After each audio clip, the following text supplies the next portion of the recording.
Be careful when taking supplements. A lot of athletes don't know that supplements can be dangerous because of cross-contamination. Supplements aren't like medicine. They're not very regulated, and there's not a governing body that dictates what go into them. So you have to believe whatever they say. And if a supplement has it marked that it's safe for athletes, that doesn't mean that it's safe for athletes. With how detrimental a failed drug test can be for your career, you definitely want to take the extra steps to make sure you're not risking failing that drug test without even knowing. There's been so much doping allegation in the last couple months, I can't even keep count. But one thing I can say, there's some that can be totally avoided if you do some due diligence. Now the main point to make here is that supplements aren't regulated, so you don't know what you're putting in your body, even if it does say that on the label. So you have to take precaution before that. In this video, I'm going to give you 3 things that you can do before you resort to supplements. And of course, be sure to talk to your doctor or a dietitian about this. And even if you're not an athlete, this is stuff that you can do on your own that could help you out. If you're working out, these are things that's going to help you. Because the main thing about supplements is that it helps you recover better for the next day. And you don't have to be an athlete to want to recover good.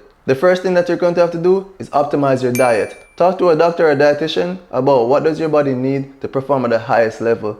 Eating the right things can put you in the best position. The best analogy I heard for this is that you're not going to put any type of gas in a Ferrari, right? You're going to put the best high quality gas in there. So if you're eating burgers and all that and expecting to keep at a high level, then of course you're going to think you need supplements to supplement what you're missing. What you can get is all the food from your diet. A lot of the things that we're looking for in supplements, they're already in the food that we can eat and buy at the grocery store. We're just not buying the right things. So talk to a dietitian and they will direct you to all the right foods that we need to eat to perform at a high level as professional track athletes and also as everyday people too, because we're missing out a lot of things that we should be taking in. The second thing is going to be to properly hydrate.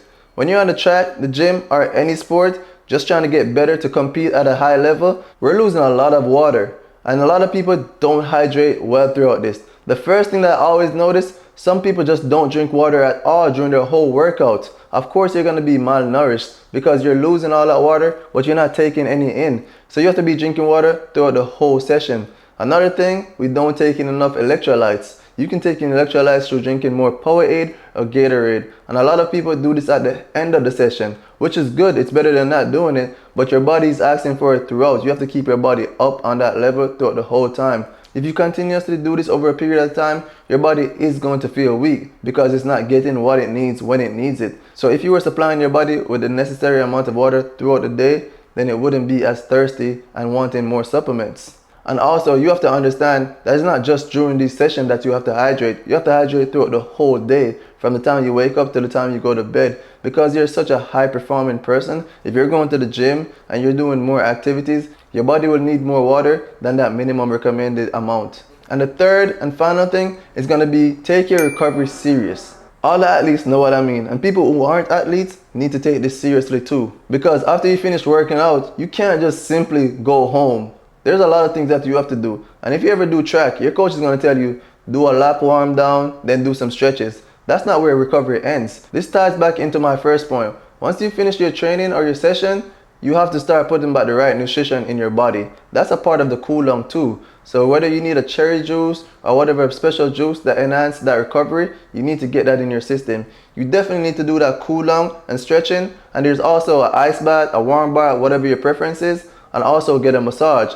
All of this is helping your body recover and fully nourish itself. If you want to perform at a high level, these are the things that you have to do. And you don't want to rely on outside sources to help your body recover, because supplements simply should not be your first option. If you're someone who just works out on the day-to-day, then you need to take this advice too. Because as you're working out, we're beating our body down. So you need to recover the best you can so you can get your body ready for the next day. If athletes follow these 3 steps and they work for them, then great. You don't have to risk being a positive on a drug test, and that could affect your income. If you do have to take supplements though, I encourage you to do as much research as you can on the company that you're taking that supplement from. Make sure what they say is in there is in there. Most importantly, what I want you to take from this conversation is explore other avenues besides the one that everybody's told you.